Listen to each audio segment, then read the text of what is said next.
Hello, my name is Andre Ward, and I'm the Associate Vice President of the David Rothenberg Center for Public Policy. Welcome to Both Sides of the Bars, a discussion-driven show that examines the legal system from various perspectives.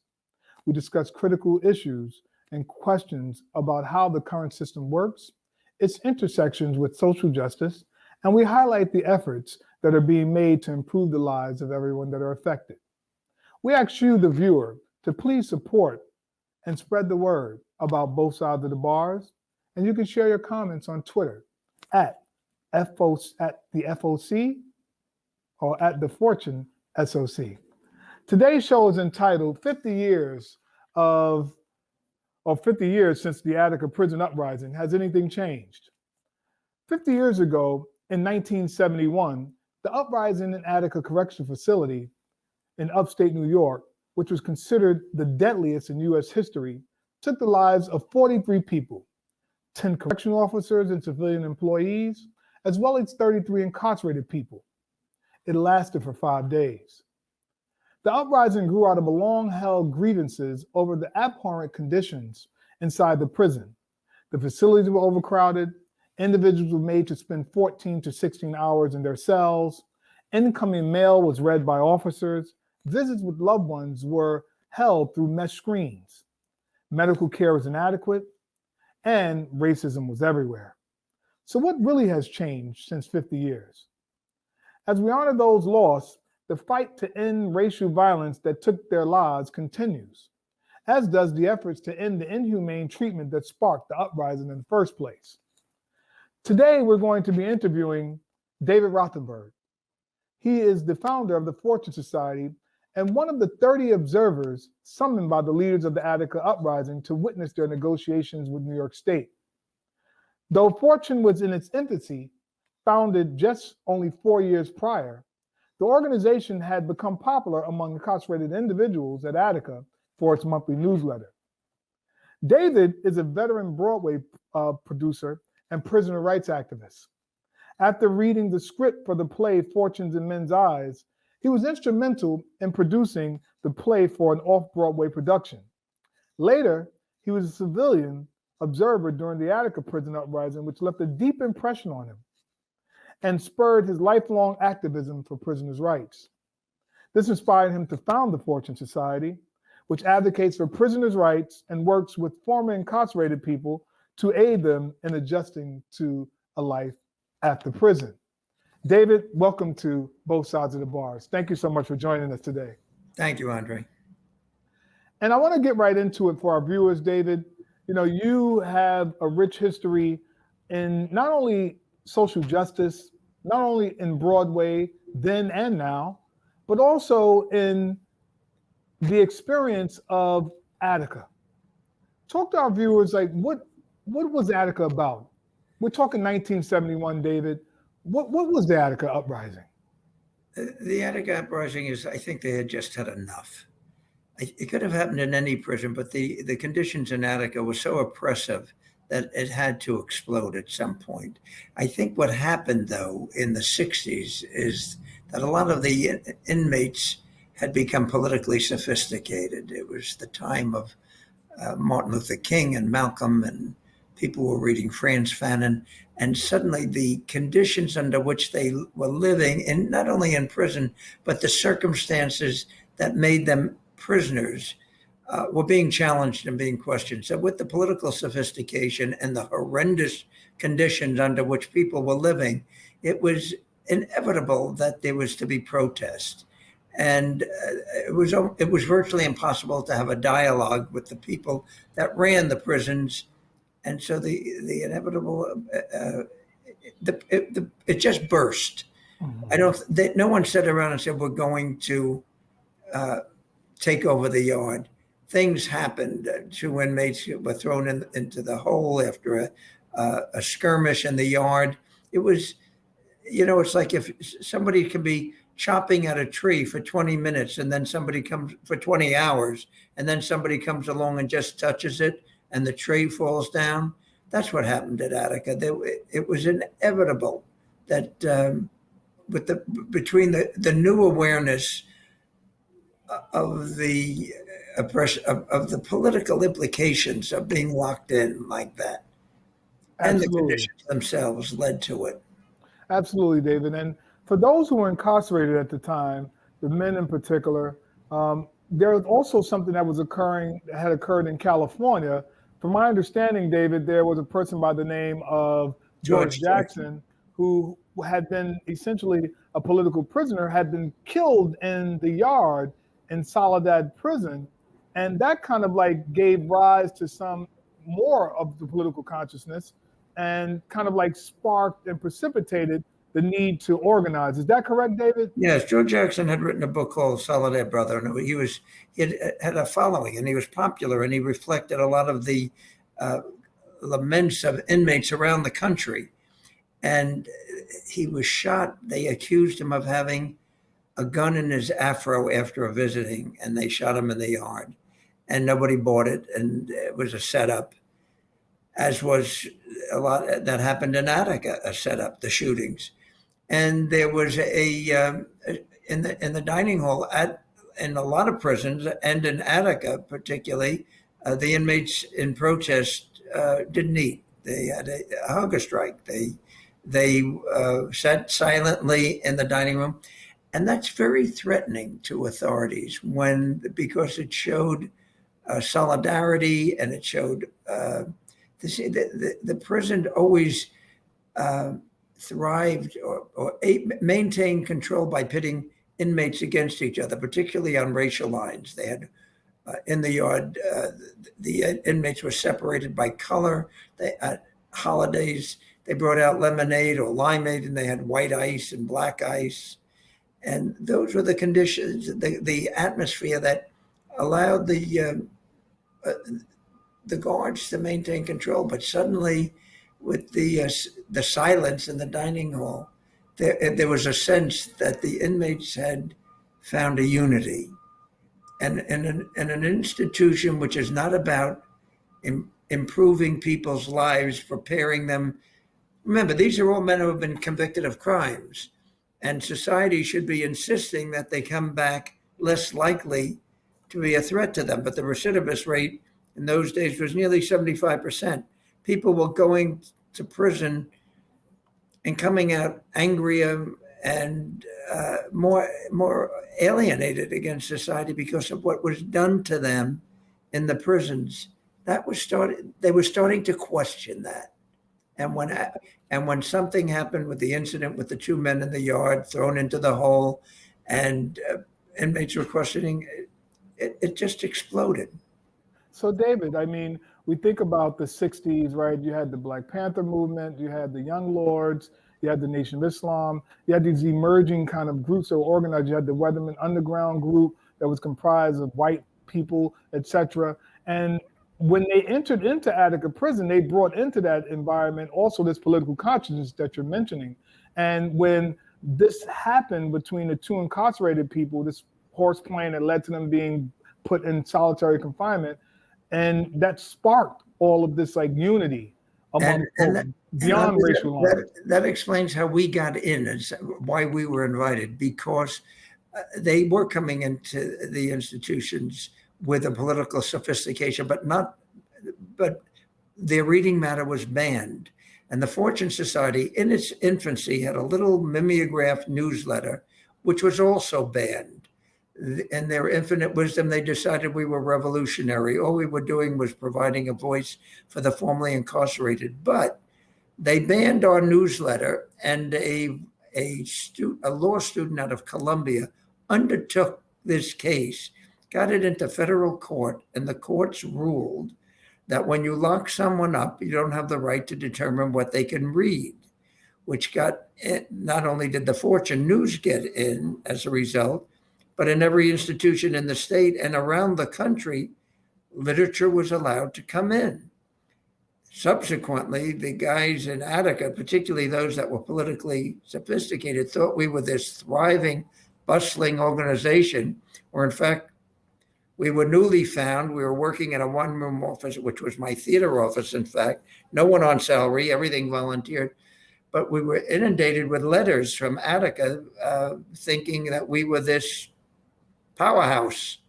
Well, we might have been. We were small and we were scruffy, but we were making a difference because we were providing a voice. And two inmates, particularly Roger Champion and Herbert X. Blyden, were sending us lots of letters, and I was corresponding, and their political insight was professorial almost. They were so profound and so smart.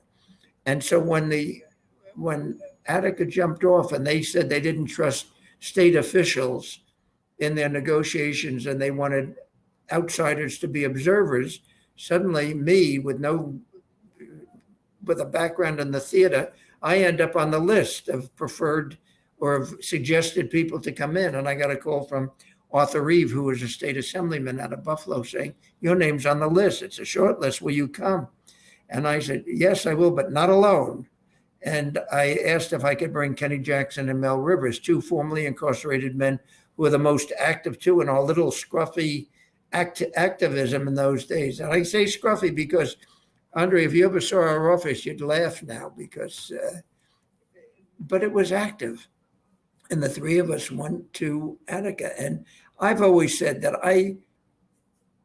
my contribution to what took place in those 4 days was infinitesimal. What I came away with was life-changing because I became aware of more than anything else, that the state could have, well, they did. They maced the yard on that fourth day, on the Monday. That's all they had to do to take over. That they chose to go in shooting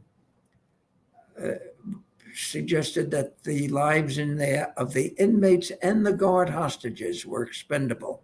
And it was my opinion that Nelson Rockefeller made a calculated political decision on the night before they went in. Two of the observers, two of the more ones with the most influence, Congressman Herman Badillo and Tom Wicker of the New York Times, were on the phone with Governor Rockefeller, imploring him to give us more time, always more time. One of the interesting things that's been overlooked, Andre, is that when the riot jumped off, the uprising, as called, on Thursday, there was a guard severely hurt. His name was Officer Quinn.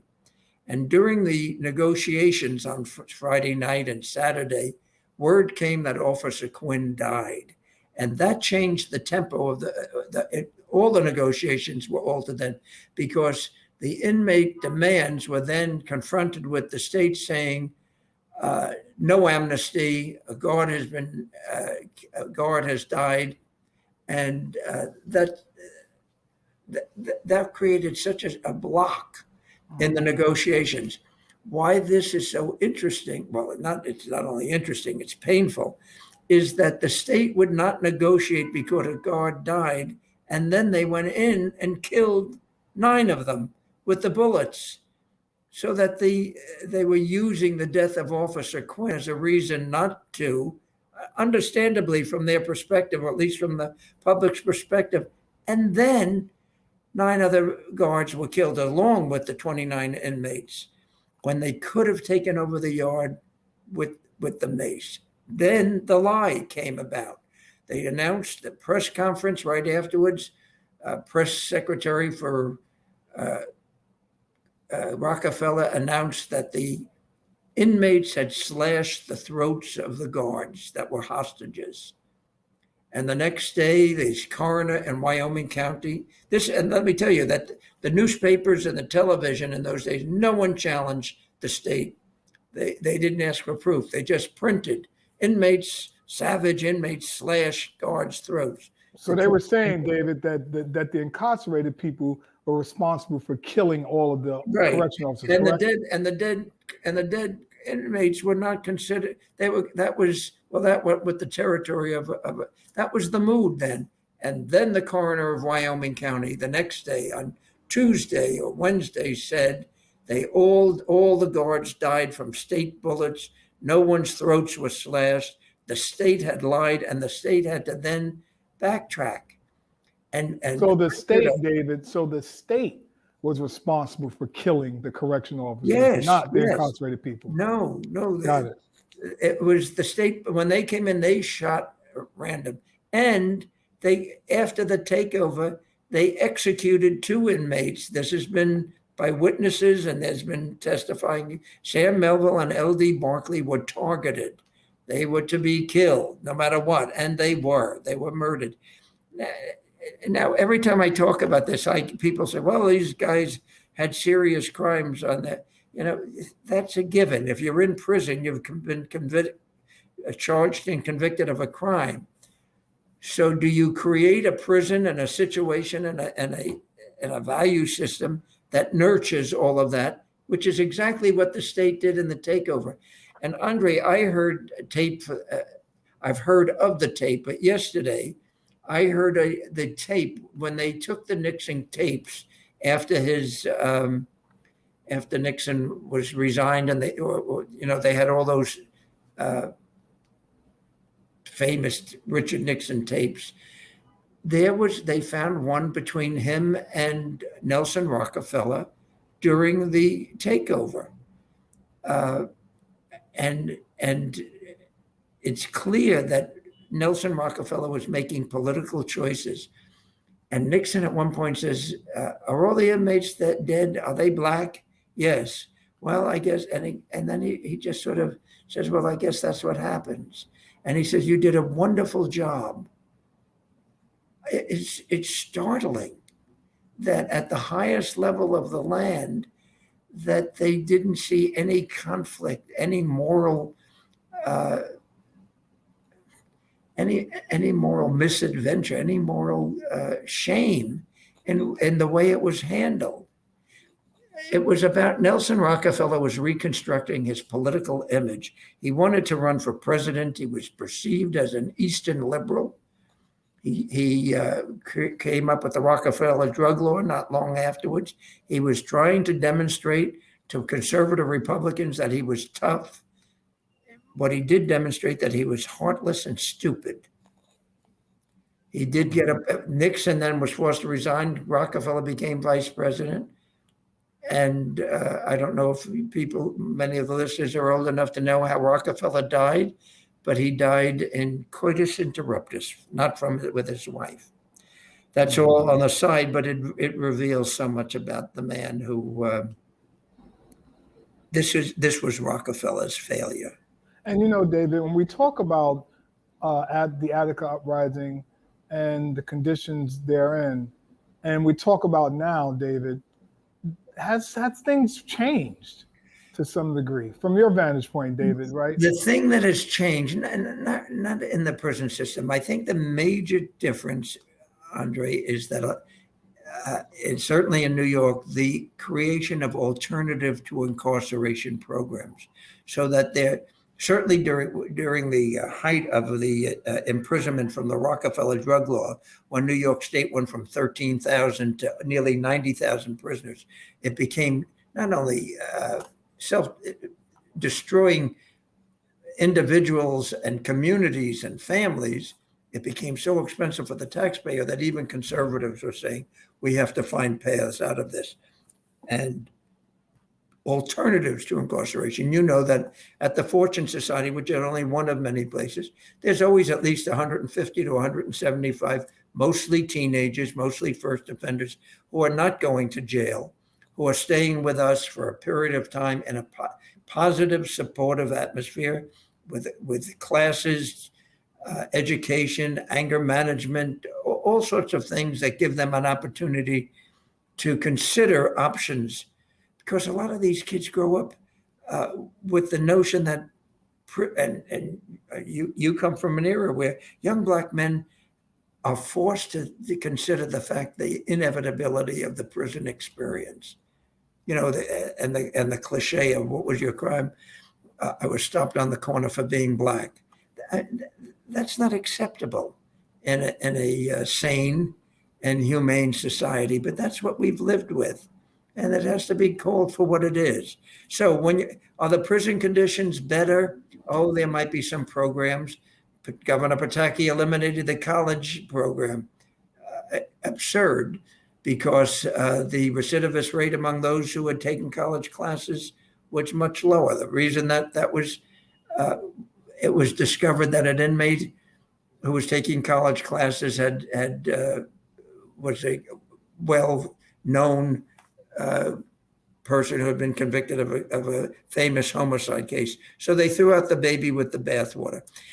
It's the thing that fails in prison is that, among many things, is that it's difficult for people in that environment to deal with the cause of what led them in there. I've heard, you may have heard one of our guys say he was asked, why did he go to jail? And well, 18 cops came and arrested me. No, why did you go to jail? Well, I was dealing and no. Why did you, as a human being, put yourself in a position where you could either be locked up or die when there might have been other options for you? What were the traumas in your life? What were the conditions? How do you view yourself? That never's dealt with in the prison environment, and it can't be because it's people can't.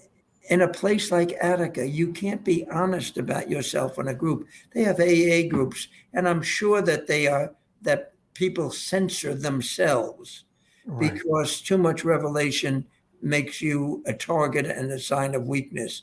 The atmosphere does not allow for meaningful change, giving people the opportunity to come out and have a life. And absolutely, David. And so for the sake of time, and we're always short for time, David. And we only have like 30 seconds left. Really? And David, we've been talking for some time. And, just thanking you for your insight and like what you shared, David. We will be bringing you back on Both Sides to Bars for part 2 of this conversation, because there's so much to talk about. But in just some other thoughts, David, what do you hope to see, right, in terms of change within the prison systems, right? Like you said, people are in environments where it interferes with them, right, really like disclosing their vulnerabilities, their insights. Andre, the prisons are the rear end of the criminal justice system, which has to be reconceptualized from point of arrest, the courtrooms, the trials, all of that, so that we have to go back to the drawing board and reconceptualize what our criminal justice system should be. Yeah, David. And, as it happens, we do have like a few more minutes left. I know we said 30 seconds or so, but it's about... It's not a few minutes. There's always... Yeah, I know, right? We have maybe about 3 more minutes left, David. But again, you speak about people's inability to really express themselves, right, within the prisons. Right now on Rikers Island in New York City, there's tremendous challenge there. In upstate prisons, right, there's challenges there too. Racism still exists in those institutions, brutality, abuse. And then we have COVID-19, David, right? And you have the school system has failed because we have a lot of, it, Fortune, we meet so many people come out who can't compete out here because we have to undo the damage of their prison experience before we get to the fact that they can't read and write sufficiently, that they don't know the modern technology to compete or to even be considered for employment. And they can't get housing, so they're in shelters with no hopes of jobs. It's a dead end. The shelter system, the prison system, is a reassurance that that we're keeping the criminal people employed to control people's lives to come back and continue committing crimes against us. It's absurd.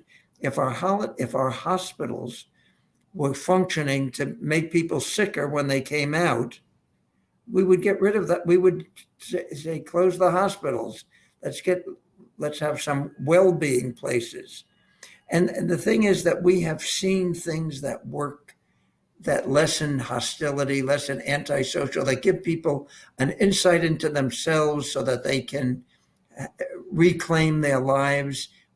We know what has to be done. I've seen those programs in prison. I've saw it at Dannemora, a terrible place, Clinton Prison. They had a diagnostic and treatment center, and the guys coming out of there were so different from everybody else. And then the program got defunded.